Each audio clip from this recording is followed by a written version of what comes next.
Okay, hello everyone, and welcome to Journey with the Kellers. My name is Amanda Keller, and today we're back in the Keller kitchen, but we're doing something a little bit different.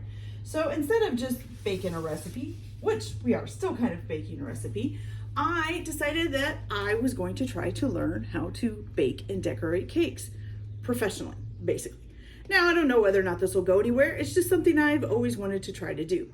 I have taken a few decorating classes here and there for cake decorating, but I've never taken the whole thing or been able to take like a second course afterwards because either there wasn't enough need for it in the area or whatever. So I found this book by Mitch Turner's Cake School. It's the ultimate guide to baking and decorating the perfect cake. And so it goes from the beginning where it teaches you about ingredients, about how to line your pans, about what to do with those ingredients, and then how to make cakes, different kinds of cakes, and then on into making frosting and decorating cakes. So we'll try this and see how it does. So the first step, today we're going to be making a creamed chocolate cake. And so the first step you have to do is you need to pull out your eggs and your butter. Okay, sorry about that. Had a little interruption. Okay, so the first thing you're gonna wanna do is you wanna pull out your butter and your eggs. You're gonna need 2 sticks of unsalted butter, and you're going to need 5 eggs, and you're supposed to bring these up to room temperature. I've never heard of that before. I always thought you just pulled eggs out of the refrigerator and used them, but she says to bring them up to room temperature. The next thing you're gonna wanna do once you get those up to room temperature and you're getting ready to make your cake is line your pan. Now this is a 8-inch, let me make sure of that.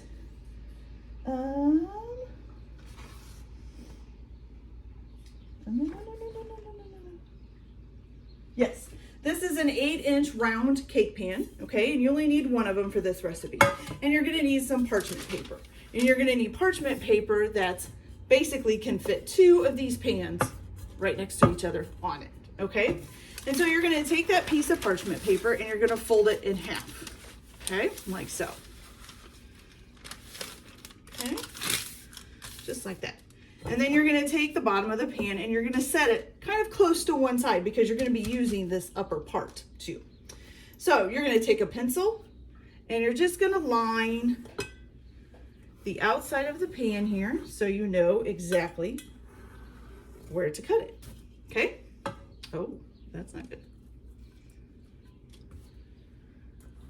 Didn't get it all the way through. Let's do that again. There we go. Okay. So then you'll go ahead and cut that out. So I'll be right back after I cut both of those out. And make sure that you do get both pieces, the top and the under, okay? Be right back. Okay, so now once you have your 2 circles, make sure that you do cut inside of the pencil line so that you don't have pencil on your paper. You're gonna take one of them and you're gonna put it in the bottom of the pan. Now I am using the extra that was left over. You can also just use another sheet of paper, but you need to get another sheet of parchment paper that's long enough to wrap around the inside of this, okay? And you have to fold that in half lengthwise. And then once you do that, you're just gonna take the part that's together and you're gonna fold a little indent into it and then make so that it makes a crease. So you're just gonna fold this little part here so that you can make a crease in the top of it. And then where that crease, well, actually first we're gonna go ahead and measure this because we wanna make sure we don't have it too long. I know it is just a little bit. So we're gonna stick this in there real quick and see how far it goes. Actually, it's not bad, I don't. Okay, so then you're gonna take where this little crease is and you're gonna cut little diagonal slits up to the crease. So just like this. Just little diagonal slits, don't go past the crease. Just up to the crease, okay?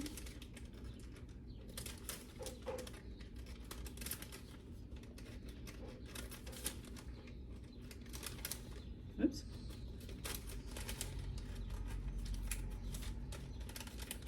It's better to use the back of the scissors, not the front. And as you can see, this helps it to kind of form around the pan better too.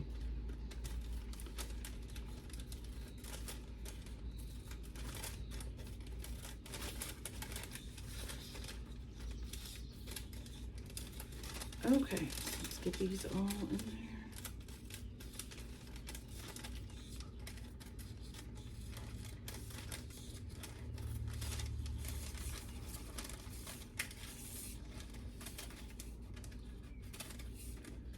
Okay, now once you've got all those in there, you're gonna go ahead and you're gonna put this in the pan with those little notches that you just made in the bottom of the pan, okay? That around, make sure it forms pretty good to the pan. Perfect. And then you're gonna take this other piece and you're gonna put it right in there, and that lines your pan and helps to hold it open. Easy, isn't it? Okay, let me get set up for the actual cake making, and I'll be right back. Okay, so the first thing that you're going to want to do is get 7 ounces of bittersweet chocolate and melt this in the microwave. Now, usually I start out by melting it first for 1 minute on 50% power, and then you take it out and you stir it, and then you do it at 30-second intervals at 50% power and stir it between each time, and basically don't overdo it. So if it looks almost all the way melted and there's little tiny pieces in it, I would stop there, just because you can keep stirring it and probably melt those pieces on its own. So I'll be right back after I get this stirred, and you're gonna let this cool a little bit while you're doing some of the other stuff. So we'll be right back. Okay, so now you got your chocolate nice and melted, and you're just gonna let it kind of cool a little bit while you're doing a few other things. Now, one of the things that she stresses a lot in the book is ingredients are really important. So you should be getting as fresh as ingredients as you can. Like on the bittersweet cocoa, she says to make sure it's like 70% cocoa. Mine, unfortunately, is 60% because I couldn't find a 70%. Oops. Okay, so the next thing you're gonna wanna do is take your eggs, which should be up to room temperature, and you're going to crack them into a bowl, of course, and then you're going to beat them, okay?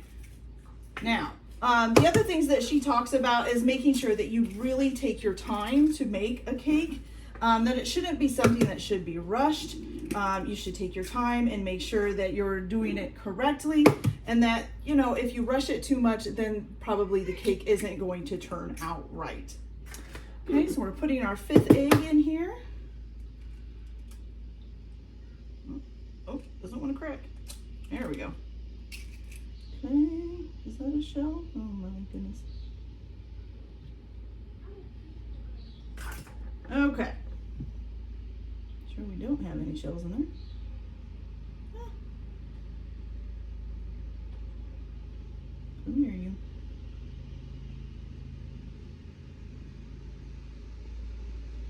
Okay.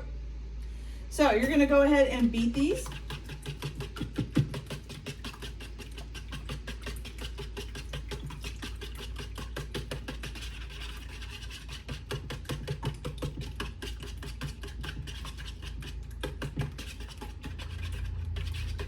Okay. Once you've got those all beaten up, then you can just set those to the side for now, okay? Now your next thing is going to be is you need an electric mixer. Now I have a stand mixer. You could probably use a hand mixer, but I do know that doing stuff like this a lot of times is easier with a stand mixer. So, but if you only got a hand mixer, you only got a hand mixer. Okay, so we're gonna take these 2 sticks of butter. See how melty that is? It's really squishy, nice and up to room temperature. And you're gonna put both of those in your mixer or in a bowl, depending on whichever one you're using. And then you're also gonna add your sugar to this. Now this doesn't take refined sugar. She says to use brown sugar, mainly because usually in cakes like this, you would use molasses, and brown sugar helps kind of do almost the same thing as molasses does, but without, I think, so much of like a toughness to the cake or something. Okay, so we're gonna go ahead and we're gonna put in 1 3/4 cup of brown sugar.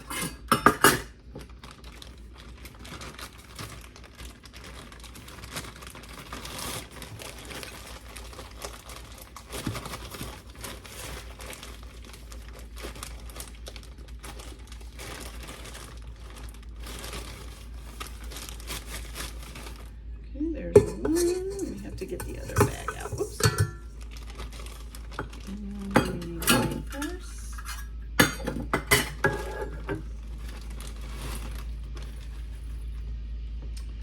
Okay, be right back. Got to get another bag of brown sugar.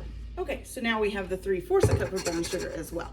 So what she says is to start this on a low speed until it kind of becomes a little bit mixed together, and then turn it on a high speed. And then you're going to basically cream this for about 10 minutes to make sure that it gets enough air into it and everything else, okay? So once that 10 minutes up, we'll be right back. Okay, so now that you have done it for about 10 minutes, you're gonna get a nice looking, almost kind of looks like, I don't know, something. Anyways, kind of looks like a milkshake maybe. Okay, so you're gonna turn this back on to maybe just like a low. I wouldn't want to do it too fast. And you're gonna slowly add in your beaten eggs. So make sure they're nice and stirred up. And it says to continuously slowly adding them. So we're just gonna slowly put them in. If you can see, I just have a little bit of a stream going. I'm slowly going in.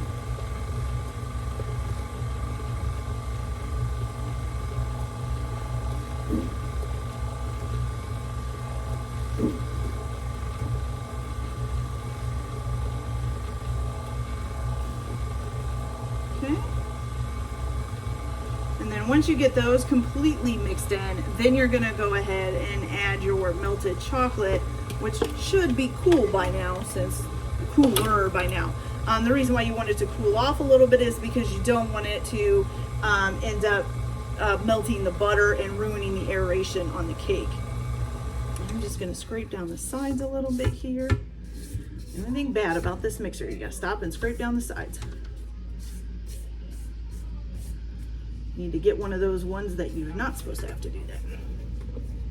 And just remember, if you do have a stand mixer like this, that don't just get the sides, try to get the bottom too, because things will stick down there. Okay. Let that to splatter. Okay, now once you get the eggs kind of mixed in really good, then you're going to go ahead and put in your melted chocolate. Okay.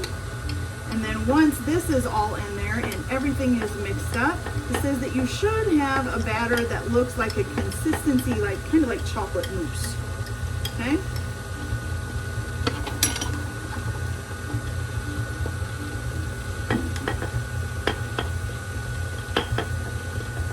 And one of the important things is to kind of just keep this going. Don't let like the cake like stop and sit too much, because you'll lose the aeration on it, which can kind of ruin the cake.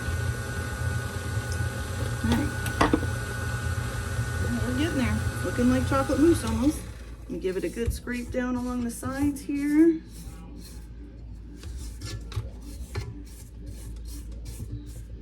Make sure we get everything incorporated.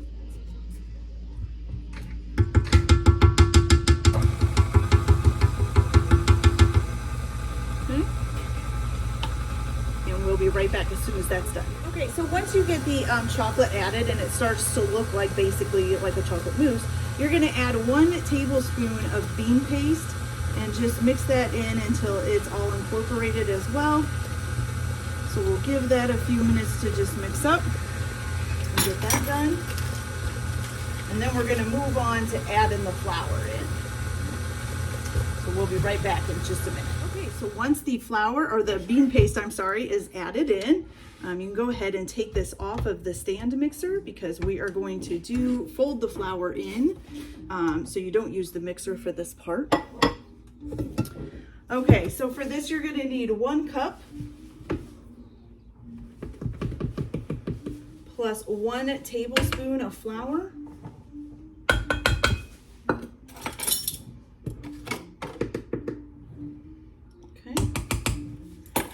And then you're going to fold this in. So basically you're going to make sure that you're not stirring it, you're going to fold it. Mainly because you don't want to make the cake lose all of its air from stirring it up too roughly. So you're just going to keep folding it in until you get a nice, until it looks all nice and combined, you get a good consistency, and get this all put in. And once we get this all mixed up, I'll be back. While you're doing this, you also might want to preheat your oven to 325 degrees. And then we'll be back to put this in the oven, and I'll give you the remaining instructions for what you do to get it cooled down and everything. I'll be right back. Okay, so now we have all the flour added in there. Look at that. That looks delicious. Look at how nice that looks. Okay, so now you're gonna go ahead and pour this into your cake pan. Let's see, you're going to level it with the back of a spatula. So you're basically gonna pour it in here. Oh, excuse me, puppy. Oops, a little bit that's not quite mixed in there. Okay. Found a little bit at the bottom, it's not mixed in. See? And make sure you scrape that bottom. Make sure you get it all nice and in there. Better. Okay. Just pop it up and pulling more out.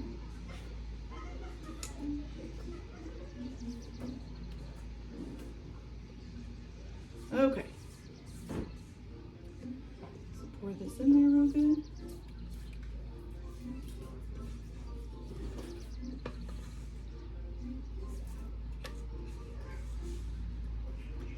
Okay, and again, you don't want this to handle too much. You don't want it to sit around too much or anything else, because, you know, the longer it's sitting, the longer it has for all that aeration and all of that you just worked into it, coming out of it.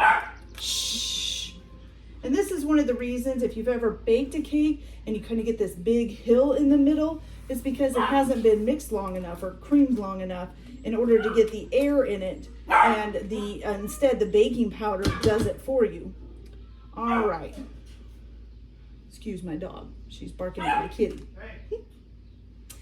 All right, so now I'll be right back and we'll pop this in the oven. Okay, so we're gonna go ahead and place this into a 325-degree oven for about an hour, okay? And then we'll go over the other instructions.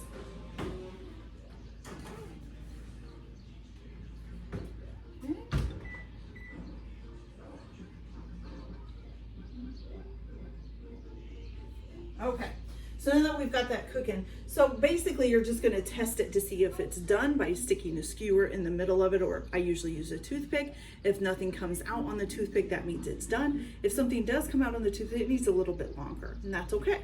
Once it's done, you're gonna take it out and you're going to put it onto a wire rack, and you're going to let it cool completely on the wire rack inside the pan. Now this, it says usually, depending on the size of the cake, but usually takes about 4 hours, okay? Once you have it all cooled off, you're gonna go ahead and you're going to take another wire rack and put it on top, and you're going to flip the cake out onto the wire rack. And then you're gonna go ahead and remove all of the stuff from around the sides and the stuff that's at the bottom. And then you're going to flip it back over, usually onto basically like a cake board, or you can use a platter or something. I don't have any cake boards right now, so I'll probably just be using a plate. And then you can go ahead and frost it or do whatever you want with it from there. I'm gonna go ahead and just frost mine with some chocolate canister frosting, mainly because we haven't, doing the actual decorations and stuff isn't until later in the book, so it teaches you to do the cakes first. So once I get all of that done and I get it frosted and stuff, then I'll come back on and do a taste test, and we'll see how it tastes. See you guys in a little bit. Okay, hello everyone, we're back. My cake is done and cooled, and as you can see, it looks really good. Please excuse my son hollering up there if you hear him.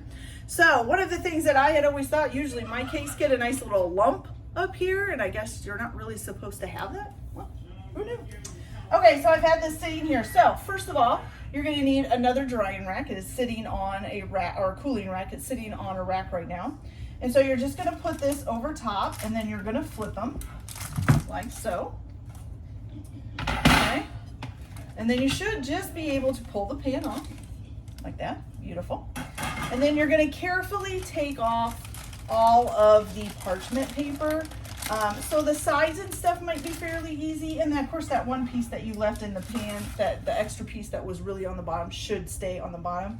It's this here, when you're pulling this little bottom thing off, that sometimes you have to watch it. Now with this cake, it's pretty easy. It's a pretty smaller cake, but the bigger you get, the more you can actually tear up the cake as you're taking this off.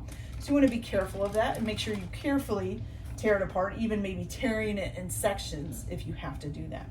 Okay, so once you get all of the parchment paper off, you can usually use a cake board. I don't have one, so we're just going to use a plate. Put it on whatever plate or cake board you're wanting to do, and flip it back so it's upright, like so. Okay, and then we can just frost it, and then we'll come back and taste it. So let me slap some frosting on this. We'll do a little taste test, and then the kids can stop circling the kitchen waiting for the cake to get done. I'll be right back. Okay, you guys, so I let my daughter Leah come and frost our cake for us, and I cut it up into pieces here. So we're just gonna give it a quick try. I do need a fork here real quick. So let's grab that. All right, so here we go. See what it looks like on the inside. Looks nice and moist.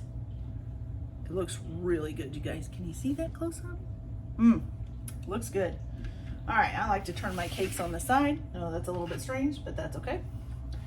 All right, let's give her a taste here. Okay.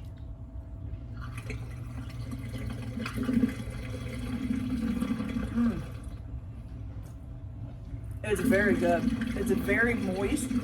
It kind of reminds me almost like a really moist chocolate brownie or fudge brownie. Oh, it's delicious. Okay, you guys, so that's it for today. This is our first cake in our cake baking, decorating theme.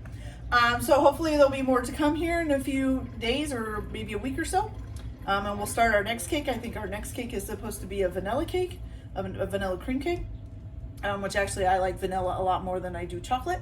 So hope you all enjoyed this, and hope you all enjoy cooking yourselves. And if you like the video, like and subscribe, and you'll get notifications of more. All right, everybody. For me, it's have a good night. For you, it could be have a good day. See you later. Bye.